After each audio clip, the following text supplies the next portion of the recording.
ফের বিরোধী দলনেতার নিশানায় রাজ্যের শাসক দল। রাজ্য থেকে টাটাদের তাড়িয়েছে এই তৃণমূল কংগ্রেসের সরকার। আমরা দেখেছি রাজ্যের পরিযায়ী শ্রমিকদের কি অবস্থা।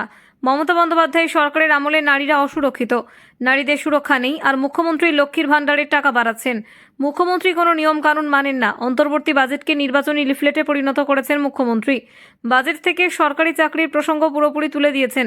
গতকালও একটা অডিও ভাইরাল হয়েছে। পূর্ব মেদিনীপুর জেলার কাঁথি 3 নম্বর ব্লকের পঞ্চায়েত সমিতির সভাপতি বিকাশ বেজ মহিলা পঞ্চায়েত প্রধানকে ঘরে ডেকে যৌন হেনস্থা করেছেন।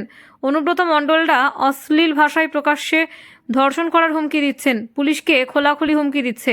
মমতা বন্দ্যোপাধ্যায়ের নির্দেশে যুবশ্রী যুব উৎসাহ প্রকল্পের মৃত্যু ঘণ্টা বাজিয়ে দিয়েছেন অর্থমন্ত্রী অমিত মিশ্র। রাজ্যে প্রায় 10 লক্ষ শূন্য পদ রয়েছে।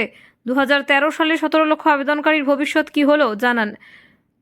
কতজন চাকরি পেয়েছে শ্বেতপত্র প্রকাশ করুন। মুখ্যমন্ত্রী জানেন চাকরি দিলেই চাকরি বিক্রি হবে, উনি ভাগ পাবেন। মুখ্যমন্ত্রী বুঝেছেন পশ্চিমবঙ্গে চাকরি মানেই দুর্নীতি। আগামীকাল থেকে একটা বড় নাটকের জন্য বাংলা অপেক্ষা করছে। আগামীকাল থেকে আইপ্যাকের বুদ্ধিতে 294টা বিধানসভায় টেবিল চেয়ার পেতে যুবসাথী প্রকল্পের ফর্ম বিতরণের কাজ শুরু হবে। পশ্চিমবঙ্গে 2,15,00,000 বেকার। উচ্চ মাধ্যমিক পরীক্ষা চলাকালীন কেন লক্ষ লক্ষ যুবক যুবতীকে রাস্তায় নামতে হবে? কেন অনলাইন পোর্টালের মাধ্যমে আবেদন গ্রহণ করছেন না? তৃণমূল কংগ্রেস চাকরি দিতে পারবে না। চাকরি পেতে পশ্চিমবঙ্গে বিজেপিকে ক্ষমতায় আনুন। এপ্রিলে বিজেপি সরকার শিক্ষিত বেকারদের চাকরি দেবে। আমরা বেকার যুবক যুবতীদের বলছি, আপনারা ফর্ম ফিল আপ করুন, আমাদের কোনো আপত্তি নেই। সঙ্গে এটাও ফিল আপ করবেন, চাকরি চাই বাংলা। আপনাদের সকলকে পশ্চিমবঙ্গ প্রদেশ ভারতীয় জনতা পার্টির পক্ষ থেকে আন্তরিক শুভেচ্ছা জানাচ্ছি। রাজ্যবাসীকে শিব চতুর্দশীর আগাম শুভেচ্ছা জ্ঞাপন করছি। আগামীকাল শিব চতুর্দশী। সর্বত্র মহাদেবের মন্দিরে, শিবালয়ে, শিব মন্দিরে আমাদের সনাতন সংস্কৃতি মেনে, ভারতীয় সংস্কৃতির পরম্পরা মেনে যে ধর্মীয় উৎসব, তাতে সবাই সামিল হবেন এটা প্রার্থনা করছি এবং আশাও করছি।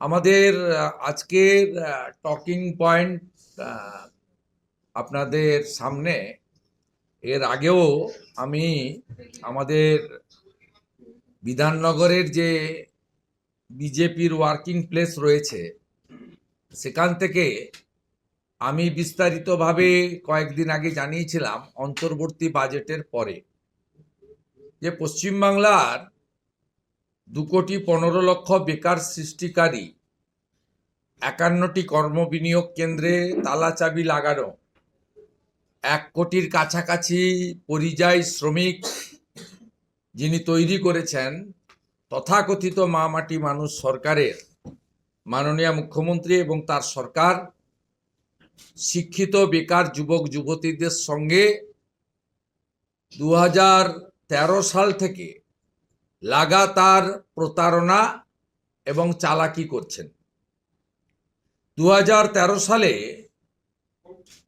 তৎকালীন অর্থমন্ত্রী ডক্টর অমিত মিত্রর বাজেটে যুব উৎসাহ প্রকল্প, যা 2013 সালের অক্টোবর মাসে নেতাজি ইন্ডোর স্টেডিয়ামে যুবশ্রী প্রকল্প এবং এমপ্লয়মেন্ট ব্যাংকের ঘোষণা, 17 লক্ষ আবেদনকারীর আবেদন নেওয়া, 1 লক্ষ আবেদনকারীকে মাসে 1,500 টাকা করে কিছুদিনের জন্য ভাতা দেওয়া, বাকি 16 লক্ষ আবেদনকারীকে অপেক্ষাতে থাকতে বলা, 1 লক্ষের চাকরি হয়ে গেলে বাকিরাও ক্রমান্বয়ে চাকরি পাবেন, এই রকম মিথ্যা প্রতিশ্রুতি নেতাজি ইন্ডোর স্টেডিয়ামে আধিকারিক মন্ত্রীদের রেখে বেকার যুবক যুবতীদেরকে বড় বড় স্বপ্ন দেখিয়েছিলেন, প্রতিশ্রুতি দিয়েছিলেন 14 সালের লোকসভা निर्वाचने বৈতরণী পার হওয়ার জন্য।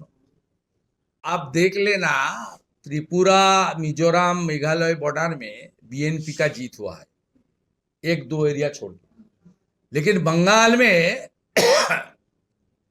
जामात का ज्यादातर हमारी 9 डिस्ट्रिक्ट का बॉर्डर में हुआ है। It's a very alarming, they are extremist force. इसलिए हमारी 550 किलोमीटर एरिया फेंसिंग नहीं है, सफिशिएंट एडिक्वेट लैंड प्रोवाइड नहीं किया है पश्चिम बंगाल सरकार, due to their high appeasement politics and vote bank politics. इसलिए ये अलार्मिंग है, लेकिन ज़्यादा दिन तक चिंता का बात नहीं है। अप्रैल महीने में भाजपा सरकार आ रहा है।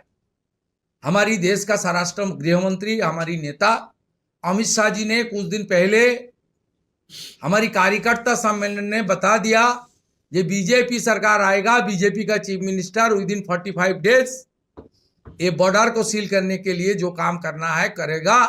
जैसे त्रिपुरा और आसाम में पहले इस तरीके से हालत था, वहाँ बीजेपी सरकार आने का बाद ये जो हमारा जो प्रॉब्लम था रिजॉल्व हो गया। यहाँ भी आने वाला दिन में रिजॉल्व हो जाएगा।